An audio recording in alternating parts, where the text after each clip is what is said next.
You know, I find it absolutely hilarious that during the last episode that I uploaded doing the off-season recap, that I had said I'm going to hate if I have to re-record this because I recorded it before the Jaron Stevenson announcement, thinking that that would be what stopped the roster from being finalized. But here we are on a Sunday night, and Jahvon Quinerly has just entered the transfer portal, so the roster's once again not finished. Wouldn't you know? So let's get into that. This is a real raw kind of just saw the kind of notification hit my phone that it was happening officially.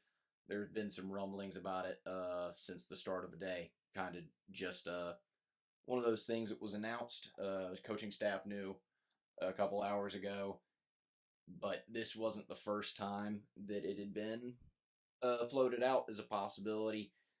Um, Obviously, before the deadline to withdraw from the draft, Trilly Donovan tweeted out that Jahvon Quinerly may be potentially entering the portal, and it kind of came to fruition a bit later than anticipated.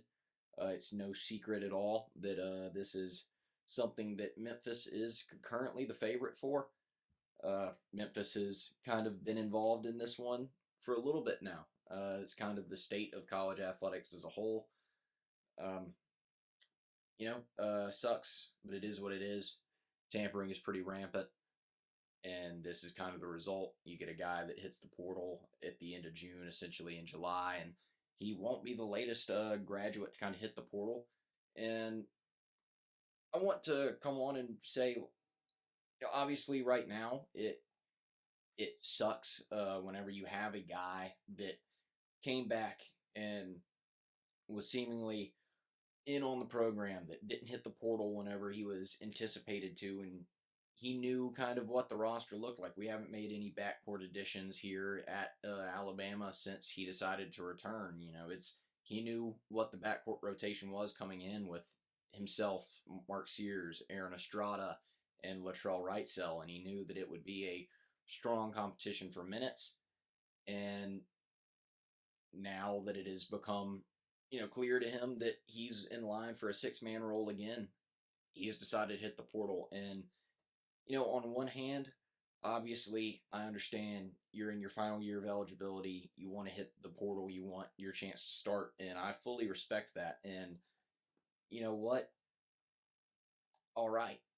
But it's one of those things that it does suck from the standpoint of roster management, from the standpoint of getting your team together, that a guy comes back knowing what the competition for minutes will be, and then eventually decides he doesn't like said competition for minutes. It's tough, and I don't want to make this a anti Jahvon Quinerly thing. Obviously, I've got a ton of love for the guy. Alabama basketball isn't what it is right now without Jahvon Quinerly. I want to establish that right now.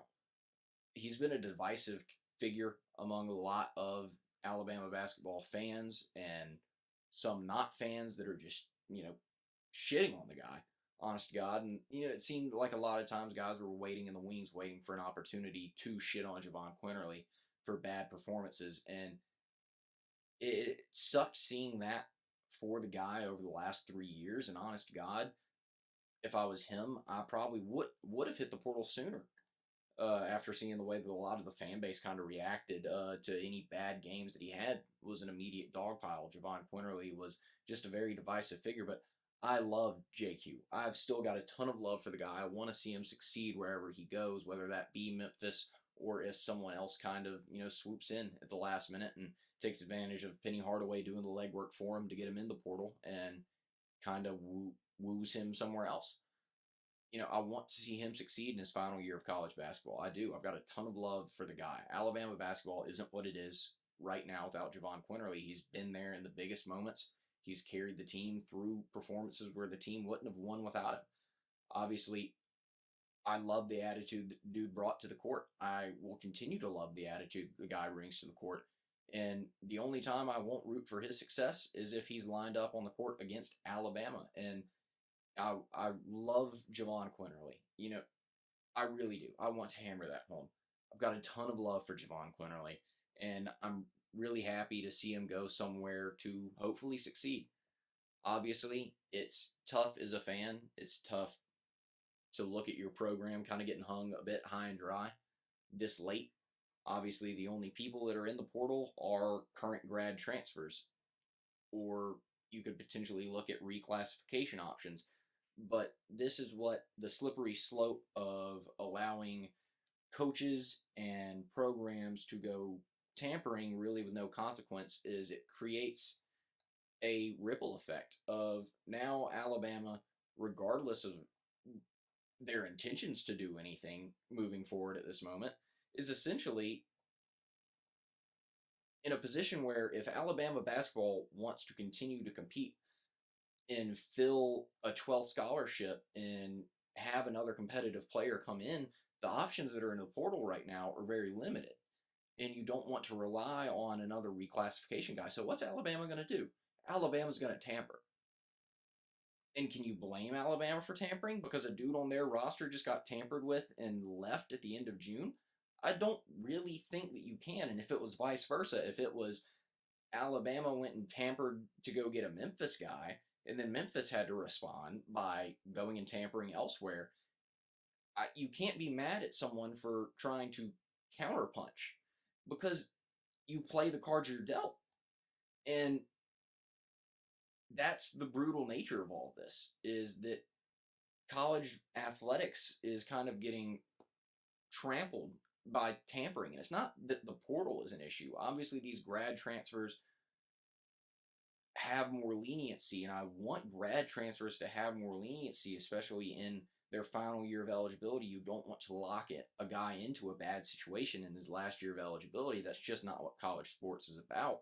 College sports is about trying to see, amateur athletes succeed and to fulfill their dreams. And obviously, for a guy like Jahvon Quinerly that could potentially be looking at a bench role here at Alabama, looking to go elsewhere and start, like, I can't knock that guy for going and doing it. And while at the same time you want to have more leniency for someone in that situation to go and pursue their last chance to essentially fulfill their dream, it's tough whenever that chance runs into the end of June.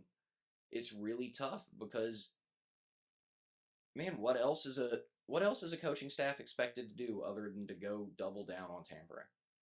What else is a coaching staff expected to do? Obviously, I think personally, looking through Alabama's roster and from some of the things I've heard, part of this decision is Jahvon Quinerly wouldn't be going to Memphis and wouldn't have picked up the phone if he was in line to start. And that's why Jahvon Quinerly didn't enter the portal whenever he was first speculated to at the draft withdrawal deadline. That's whenever it was expected, and he was essentially, coaxed back in under the, promise of, hey, look, here's a competition. We believe that you can go out and we believe that you can earn this potential starting role. He didn't earn it to this point, and that is why he's now in the portal. That's why he eventually decided to pick up the phone and to listen to, Slick Rick and Penny Hardaway hitting his line. And that's for a reason. It's because guys like Aaron Estrada, he's looked like that dude here in Tuscaloosa. Early returns in summer workouts is Aaron Estrada has looked like that guy. Mark Sears looks better. Latrell Wrightsell looks better than expected and better than he was rated coming in, and he's going to surprise a lot of people. So obviously there's a really strong three-man group in the backcourt. It seems like Sears and Estrada were already in line to be the two starters, and that JQ was looking at a six-man role again. Obviously, I think that JQ's best role in college basketball and really on a basketball court is as a six-man. He's a really high-energy guy. He can come in and just be really dynamic, and I think that he succeeds best in that role. Obviously, as a player, I can't fault him for wanting the playing time. That's not something that I can blame him for at all. But this isn't a sign of bad things for Alabama that, times and the situation is dire. He's hitting the portal because the other guards are so good that he's not in line to start. Let's make that clear. That is a good thing. So when you look at Alabama right now, obviously Grant Nelson is with an asterisk that he's in line to come in and take a scholarship. But it seems like that is going to come to a head soon, and that it will be resolved, and Grant Nelson will be in Tuscaloosa, presumably by the July 5th summer term here at the University of Alabama. But you look with now two potential scholarships remaining, what does Alabama do? Do they try and go after another guard? Do they try and go after another big? Do they try and go after another wing? It seems like Alabama will be filling one of the two scholarships, in my opinion. It's just really tough to ask someone to come in for 13th scholarship minutes.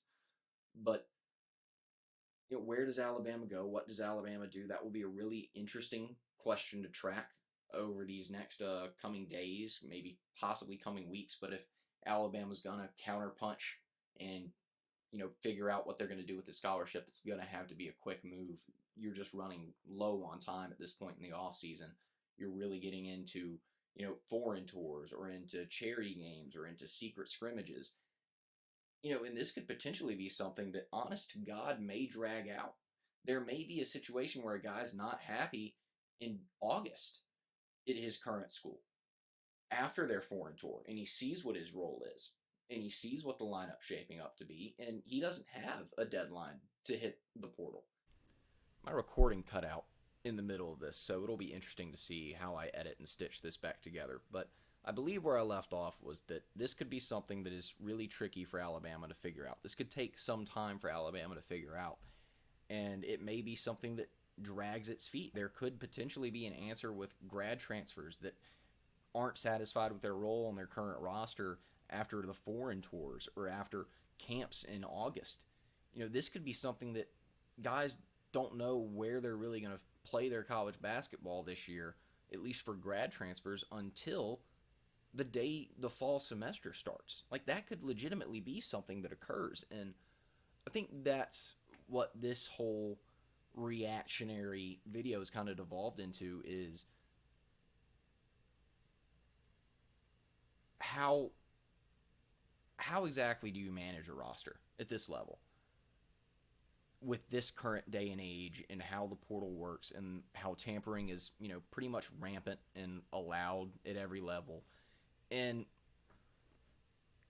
how do you sustain college basketball coaching careers like this? I mean, guys like Nate Oates that are promising young coaches probably won't stick around in college basketball all that long. If you're the NCAA and you want to keep this talent in the college ranks, like, how many coaches that could potentially be NBA guys are going to decide, no, I want to be a college lifer, because they're actively scrambling to figure out rosters until essentially the day the season starts every year, because of the grad transfer portal window being infinite, and because tampering is just allowed to kind of just run wild, like it's the Wild West in recruiting or in roster management right now. It's a really tough situation to be in as a college coach. And in all honesty, I think Alabama will be fine. Like I said before, the reason that Jahvon Quinerly has entered the portal is because he's not going to start. He wasn't in line to start at Alabama this year. That is why he entered the portal. And that is a good problem to have if you're Alabama, that you pushed a sixth-year senior to the bench. That means that Aaron Estrada and Mark Sears, Rylan Griffin, and Latrell Wrightsell have all looked really good to this point in summer practices. That's a good problem to have. So, once again, as I said before, it will be very interesting to see how Alabama counters and essentially fills the 12th scholarship. I still believe the 13th remains open.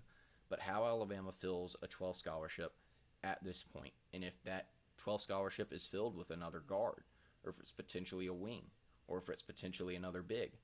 Honestly, I would prefer to see this go the route of a wing or potentially a kind of tweener forward. That's where I would go with the scholarship. Obviously, if the backcourt rotation with Sears and Estrada and Wrightsell and maybe a Chris Parker that could handle the ball, maybe a Rylan Griffin that could handle the ball in emergency situations, is clearly good enough to not have Jahvon Quinerly looking at a starting role right now, then I would assess other areas of the roster. I would attempt to plug other gaps, then look at an extra guard. It seems like as I said in the last episode that I'd done, was that Alabama was looking at the best backcourt in college basketball with Jahvon Quinerly. Without Jahvon Quinerly, you're still looking at one of the best backcourts in college basketball. It was just that with Jahvon Quinerly, Alabama had an absolute embarrassment of riches, and that figuring out minutes was going to be a pain in the ass. So now it will be. I wish that I had an answer, and I wish that I didn't feel like I was running around in circles saying it will be interesting to see how this is figured out. And potentially, I'll do another episode, when the situation becomes a bit more clear as to what Alabama's options potentially are, how Alabama decides to pivot. But this is what college basketball has become is its year-round portal season. It's year-round coaching search season after what happened at West Virginia. It's a year-round sport. It's a wacky and wild offseason. So we'll see what more twists and turns are in store for us here, and I look forward to being able to cover them all as far as they pertain to Alabama basketball, and I hope that they're positive from this point out.